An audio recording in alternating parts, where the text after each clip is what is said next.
In 18 months, I booked over 3,000 meetings in the LinkedIn DMs, and this has led to us collecting nearly $2 million over that period of time. And I've also built a following of 60,463 followers, and I've also got 705,000 impressions on the platform in the past 28 days. And in this video, I'm going to walk you through the 10 commandments of selling in the LinkedIn DMs. And this is part of our Sell by Chat playbook. You can get it in the link below. It walks you through step by step how to turn LinkedIn DMs into cash and how to book hundreds and hundreds of meetings. We've used it ourselves and I've given it to our 600 plus clients. It's absolutely for free. It's also got a ChatGPT template in it below, if you click the link below, that actually writes and analyzes your DM chats for you as well. So it's pretty good. It's only a 45-minute read. Have a read through. I'm probably going to make an audio version in the future as well. Just click the link and then you'll get immediate access.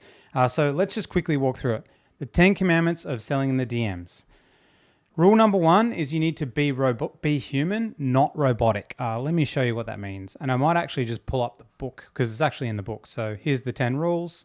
So the Sell by Chat code of conduct. All right. So be human, not robotic. People respond to authenticity, not copy-paste jobs.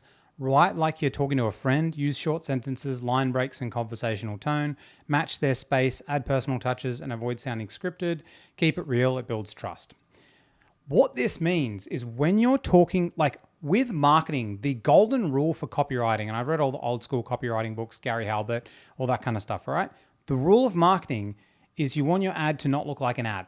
And the problem that people do is they go online and they speak to all these lead gen bros on YouTube and stuff who literally have no idea. They've just ripped some stuff off YouTube and they just send out a billion cold email templates to just hope for the best and fucking pray. What they do is they don't understand that in marketing and copywriting, the messages that you send, you want to make them not look like a templated message. So the key in marketing, when everyone zigs, you zag. So when everyone's using these automated templates, you write personalized messages. You write a message and hit enter, then you write it again and hit enter. You know when you're texting your buddy, you don't text him some long form fucking essay thing. You text him a little bit, enter, a little bit more, enter, a little bit more, because everyone's hypersensitive about AI online right now. And so you want to be the opposite of AI. You want to be human, because being human creates connection and trust, and LinkedIn's a networking platform, and that's how you win. The second thing, rule number 2, is you need to make them feel seen. And I know a lot of this stuff is going to sound like really corny and weird, but it's all based on human psychology. If you want to learn about human psychology and selling, read Robert Cialdini's book, I can never pronounce his name, called Persuasion, also Persuasion that he wrote. He's got this, the 6 rules of how to influence people. There's actually 7 in his second book, but a lot of this is based off that. And this is one of the OG sales classics. You got to understand psychology. Rule 2, make them feel seen. When people feel noticed, they open up. From your opener to your replies, show them that you're not just another prospect. Mention their recent post, a detail about their business, or something unique that you've noticed. People open up when they feel you've taken them time to truly see them. I'll give you an actual example, right? If you go to a party, right, and you meet someone for the first time, and then you just like straight up compliment them. You'd be like, wow, I really, really like your watch. Like, I've actually got that Garmin running watch as well. Like, how good is it, man? You really picked a really good one. They're going to feel seen and appreciated. And they're going to know, because I'm getting into high rocks and running now, if I see someone with a Garmin, I know you're like kind of serious. And so they're going to feel appreciated. The same as I just chatted to someone this morning, this guy, Matt Swain, as an example, he just reached out and DM'd me. And when we were DMing, I just looked at his profile and we were talking to each other. And then I scrolled down here and I was like, oh yeah, I saw that you've got a team of 12. Like, what's your revenue, what you're doing and all that kind of stuff. Made him feel seen. And I booked a meeting with him. We're going to catch up to see if we might want to work together or not. But like, it's just an example of making someone feel seen. Take the extra step to look at their profile, analyze them, go to their website and notice some type of commonality or something like that. Actually take the time. Don't try and speed through everything. That's the problem that people do. They just try to rush through everything. When volume isn't just the amount of messages you send, it's how much time you spend messaging and thinking about thoughtful things. And so that's rule 2. Rule 3 is prioritize empathy. When someone feels heard, trust follows. And trust is everything. Listen first, respond second. Show genuine care for their challenges, not just your agenda. Reflect their concerns back to them and acknowledge their perspective. Trust grows when they feel you're in their corner. Another example, when I was chatting to Matt this morning, I'm not going to show the messages I sent with him, but like he mentioned how, a thing for him is like he mentioned a lot of people that I'm working with they sell offers that aren't to as big businesses. And I was like, yep, I totally understand that. I actually understand the differences because I used to work in sales for 4 years and I closed 6 and 7 figure deals, probably a couple of 7 figure deals, when I was back at Zoom. So like, I totally get what you mean. He feels seen, he feels heard, and he's like, okay, this Matt guy gets me. He feels like he's in the corner. So people are like, oh, what's my DM scripts? What do I say? The thing that you say is you say it based off what they say. When you're in a conversation and you're trying to persuade someone, your conversation is going to change based on what they say. That's why this script bullshit just doesn't work, because people just paste the wrong scripts at the wrong time and they don't do the work in understanding human psychology. It's like what everyone does when they're working out is they just try to buy, like, I remember when I first started working out, I went to the supplement store, nutrition warehouse. I bought all the creatine, all this kind of shit, right? And I was like, man, I'm going to get like real fit. But like fitness comes from like, there's 3 base pillars, right? To get really fit, all you need is you just need good sleep. You need to eat really well and track your calories and macros, and you need to train. And you can train hard, but you don't need to overtrain. And because I'm competing in high rocks now, I reached out to one of the top guys in Australia and I was like, yo, how much for a meeting with you? So I just want to fast track and not make mistakes. And he got me to do a couple of tests today. I did what's called a VT2 test, I'm actually pretty interested in this. A VT2 test today where I run for half an hour flat. That was my time there if you're a runner. So if you run for half an hour flat, because that shows your aerobic capacity or your aerobic threshold or lactate threshold, I think it's called. And I got about a 4:02 pace average, which I was pretty happy with. I think I can get a lot better. But like when you I don't even know where I was going with that, but like when you understand, you acknowledge people, you're in their corner. Yeah, the fitness analogy, like people want to shortcut everything. Like me doing all this stuff around fitness, nutrition, when I was chatting to this coach, he's like, it's the basics, tracking what you're eating, not overtraining, all this. And I'm like, there's no hacks. And there isn't any hacks, but people just try to hack their way through these scripts and stuff. And the problem is when scripts start working, right? And you book meetings and then they stop working and you don't know why, you're even more fucked. So it's so bad. Rule 4 is you got to keep messages short. Shorter messages get faster replies. Instead of a wall of text, send 3 to 4 short, clear messages. Keep it conversational and easy to digest and let them respond before you overload the chat. Like, think about when you're chatting to a buddy. When I chat to my mate Andy and we're messaging when we coordinated to go hang out yesterday, went over to his house. It wasn't really hang out with his kids now. It's actually pretty fun. They're super cute. But I don't have kids, so I'm still in that phase. But when we're messaging each other and coordinating the hangout, I'm like, yo, what's going on? And then next message, what's doing? We chilling? And like that's kind of like the way you message people. In LinkedIn, when you message people, just by the sheer fact that you send one message, then another, they know you're not an automation system. Like they know you're genuine. And even if you're using an automation system, do that. One of the hacks that I used to do with email, and I've done this all the time, is I'll send an email out and then I'll send an email out 1 minute after, oh, totally forgot this one thing. So it looks really personalized. And so the more you can mimic being human or actually just be human makes sense. Rule 5, 1 question at a time. Ask good questions, then actually listen. Listen, let their answers guide the conversation. Keep it focused. Ask 1 clear question per message to avoid overwhelming them. Let them respond. Let their response guide the flow. This message shows you're listening and genuinely interested. What I mean by this is, if you know how you get an email from someone, like let's say your accountant or someone like that, and they're like, hey, can you just get these things together? And they're like fucking 10 things in 10 questions. And you're like, oh, I don't even want to look at this email. Fuck that. Like it's the same thing in the DMs. And when you're asking questions in the DMs, like my mentor told me this, and this guy has mentored people. He's mentored fucking Alex Hormozy, Dan Martell. He's a fucking beast. I was on a call with him last Wednesday, right? And like he says this all the time, start with an easy question. Like his first question is just like what type of clients do you work with? That's it. Just you want to start easy because when you're messaging someone from the first message, the goal isn't from the first message to then get them to book a meeting and get them convinced. It's micro persuasions all the way through. I'm going to ask 1 question that's so easy to get them to respond. So like the latest text message, in our latest text messaging system, right? We're setting up automations. The first message that's going to go out is this is a sales texting, right? Trying to get people to respond so we can get in a sales conversation with them. The first message is just going to be, hey, is that Matt? Or is that Jesse? Or is that Sarah? Highest likelihood of response. That's what you want to do. So you're like, hey, what type of clients do you work with? Or something like that, right? And then you want to stagger down and ask harder and harder questions. Because if the first question you send is like, what do you like?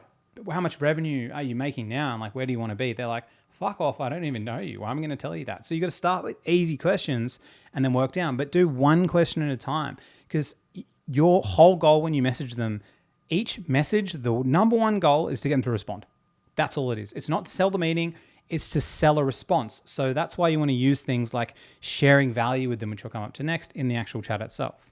So rule 5, one question at a time. Fucking so many people break this. Like, I was chatting to one of our clients in 7-figure creators, and he makes really good money, right? And his content's going very good. And he's like, yeah, let's review some of your DMs. And like, he hasn't read this book. And he's like, the first DM he sent someone, he asked them like 7 questions. And I'm like, oh my God. Like, conversational, light, easy, the opposite of sales. That's what you want. Rule number 6, match their pace. Don't rush it. Conversations build momentum over time. Follow their rhythm. If they're quick to respond, keep up. If they're slower, give them space. Respecting their timing builds trust and keeps the conversation comfortable. You want to message people, again, based off their personality type. So there's this tool called Humantic AI. Because there's different personality types, and I use the disc profile as an example. Like my disc profile here, I'm like the commander, right? And so I'm a high D. What a high D wants, they want answers fast, they want to make moves, they want to get shit done quick. So when I'm DMing someone, I'm just like, let's just fucking go, let's just sort the situation out. But in the disc profile, if someone's a high C and a high S cannot be rushed. They like to really take their time making a decision. High C, they like to know all the details about something. And I personally, because I'm a DI, I find it very difficult to sell to a CS type of personality. So I have to like cater towards them. But as we're going through, like a lot of the time, I'm a DI, so I want quick, short, sharp messages, boom, get shit done. If someone's a CS, they might take 2 days, write a long form message, and maybe that's how they like to be responded to, and you don't want to rush them. So you need to respect how they are. If they wait 2 days to respond to you, you wait 2 days. You know how weird it is? Like if someone hasn't responded to you in 2 days, right? And then they respond, and then you fucking respond to them in 10 seconds. You're like, they're going to not want to message you again because they're taking 2 days because they don't want to talk so fast, right?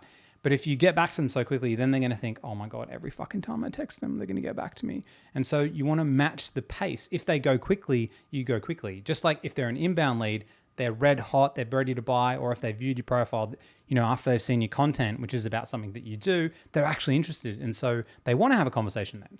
But like, if they're super cold, they don't want to. So you got to catch them in the emotion of when they're doing it. Otherwise, don't rush them. Rule 7, give before you ask. Don't ask for something until you give value first. Offer a helpful insight, resource, or tip that speaks to their challenges. Prove you're here to help, not just sell. So like if I'm talking to someone in the DMs and they're like, hey, yeah, look, I've been posting content for like 6 months. I've really been struggling with it. I struggle to write quickly. That really sucks. Like, why do you think the writing is really hard? Also, by the way, I just gave this other client these LinkedIn post templates with really good hooks. One of my clients actually got 3 leads from them. Here, it might actually help you. I wanted to send it through to you. So like I've asked a question and I've given value. I like to use what's called the LVQ framework, the lube value question. When someone responds to your question, you mirror them back and you say, oh, I understand. That really sucks. Then you say, look, I've got this resource that helped this person. I think it would really help you based off what you said. Here it is. Oh, by the way, another layer of the question. And so giving before you ask creates more trust and value. And giving without someone having to ask for something, it creates reciprocity in them. It creates like trust equity in this person. It's like if your buddy lends you $50, you always think, oh, I've got to pay back my buddy Andy $50. Like I really owe him. And it just plagues on you. It's natural human psychology. And so when you just give stuff, but especially if it's personalized based off what they need, and it could be a link to, if you don't have any resources, it could be a link to a podcast episode you listen to, and not like a fucking 2-hour podcast, a link to, hey, watch between 10 to 13 minutes. Or it could be a link to a doc or something useful, but it's got to be personalized based on their situation as it goes through. Now, rule 8, follow up with purpose. If they go quiet, don't panic. Life happens, right? Follow up thoughtfully, not pushy. Show them you care by referencing your last exchange, offering something useful. Make each message count, right? Let's say you're chatting to someone, right? and they're chatting, and then all of a sudden they go away. It's not because they're not interested. Their kids started crying. They realized they had to go to the shops and pick something up for dinner. Maybe they were just fucking beat up after a long day and they just can't be bothered anymore. But follow people up when they've expressed interest around your thing. They're interested, so you follow them up. And so when they go quiet, the way you engage in the chat again is a salesperson would say, hey, just following up. Don't fucking say that. Say, hey, I was thinking about you when I was chatting to this client, by the way, and then I reread back through our chat. I actually think this thing would be really helpful for you. I wanted to share it with you. Oh, by the way, ask another question. And then the next follow-up after that is you can just ask if they looked at the resource that you sent them. And that's it. And then another follow-up after that, and you can just be like, hey, don't want to come across as like a total weirdo. Like if now's like not the right time, chat, totally get it. Life happens. Like if that's all good, it's totally sweet, right? You just give the person an out. Like, and if they're like, yeah, it's fucking stressful. My wife's pregnant. We're going to have a kid soon. I can't fucking deal with anything for 2 months until she has the baby. Can we chat again in March? Dude, that's totally sweet. You know, my best mate just had a baby. I totally get what's going on, although I don't understand myself. Yeah, how about I'll reach out in 2 months. Like, good luck with everything. If you need help during the way, here's this and here's this other resource, right? You've built trust with that person. Like, stop treating people like transactional. Start treating them like actual human beings.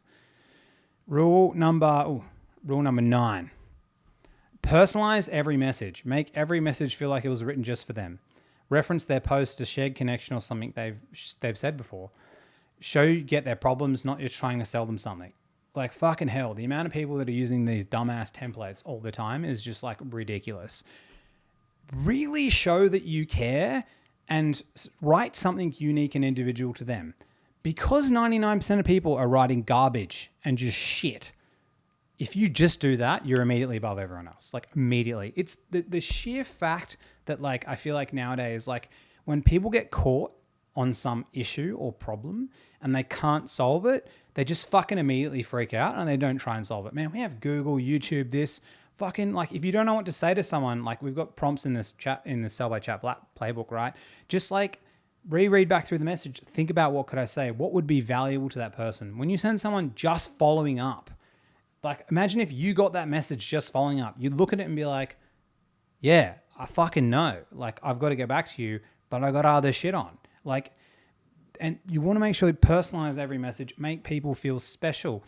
The guide or the conversation should be based on what they say, not what you say. The thing is, as a salesperson, you're leading the conversation in the way you want. What you're doing is you ask the questions and you guide, so they feel like they were the people who actually got you to the end of space, right? But what you're happening is it's like you're bowling and you've put the fucking guardrails up and you ask the questions. So as they ask questions, it just goes down, down, down, down, down like this, right? And it doesn't alleviate. So you guide what happens, and every question you're pulling out a little bit more, because as they write this, it makes them realize the pain there and the issues they're having, they're venting it for you.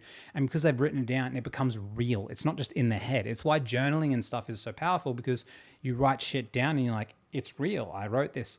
When stuff just floats around in your head, it's like really hard. It's like why the simple act of like taking notes. Like when I was working before, I was just taking notes on this piece of paper because I need to get it out of my head, because if it's in my head, then I keep thinking about it. Like some people don't even take notes, I swear to God. So just personalize every message. Make people feel special. Like that's the goal of the chat. You want to send them something so nice and so unique that they get home with their family and they go tell their husband or wife and they're like, man, that's like so nice that they actually said that. Like you want to be that person. Rule number 10, my phone just rang. It was my partner. I didn't turn my phone on silent. I'll call it back. Rule number 10 is own the outcome. Not every chat will close a deal, and that's fine. Always wrap up with a clear next step, like a resource, a meeting, or keeping their door open for the future. Show you're here for the long haul and not just a quick win. Just like give people an out. Send them and be like, hey, totally get it if it's not a priority right now. Like, is it okay if I reach back out in 6 weeks? Because like I know shit happens, the business gets hard. Just like you dial in the next step. The next step could be you give them my Sell by Chat playbook. If I was talking to someone and they were struggling to sell in their DMs, I'd be like, here's this playbook. And if they're like, I don't have budget or whatever, I'm just getting started, I want to learn myself. Hey, that's sweet. This will help you learn faster, this book. Read it, apply the things. I'll reach out in a month if that's okay. And they'll be like, Fucking love it. Totally sweet. And then when you reach out in a month, you're not a stranger anymore. It's like when you go overseas and like, you know, you see someone who's in your local suburb and you're like, oh, this person, what's going on? It's like you have this familiarity and you recognize them. But even if you walk past them in your own suburb, you wouldn't even say anything, right? It's a weird fucking thing that humans have. But like once you set this zone of trust and once you're not a salesperson, fuck it, it's you can just win. Like winning in the LinkedIn DMs is like crazy. Like we're doing like 3.5 million a year now approximately, right? Man, we are missing so many leads. We can now have the path to 10 million a year through like my LinkedIn profile. It's crazy. And it's just through the sheer number of shared conversations. And guys, if you're thinking about LinkedIn, the reason why LinkedIn's so good is just pure economics, right? 1% of people post on LinkedIn and most of the content's fucking garbage. And everyone that does post are usually employees and companies like, I'm working this, or super cringy posts, right? So when you actually use the platform, actually produce good content and actually reach out to people, because LinkedIn shows where they work. You can actually really filter. With Instagram, you can't do that unless you run ads and shit. Like it works really well organically. But on Twitter or X, 32% of people post. So you're fighting, like if you're a big fish, but you go into a big pond, it's hard to compete. But if you're a big fish and you go into a little pond, it's easier. So even though I've only got 60,000 followers on LinkedIn, we're like really momenting up. And it feels like, you know, as if I would maybe have 500,000 followers or 1 million followers on Instagram looking at the income parity levels.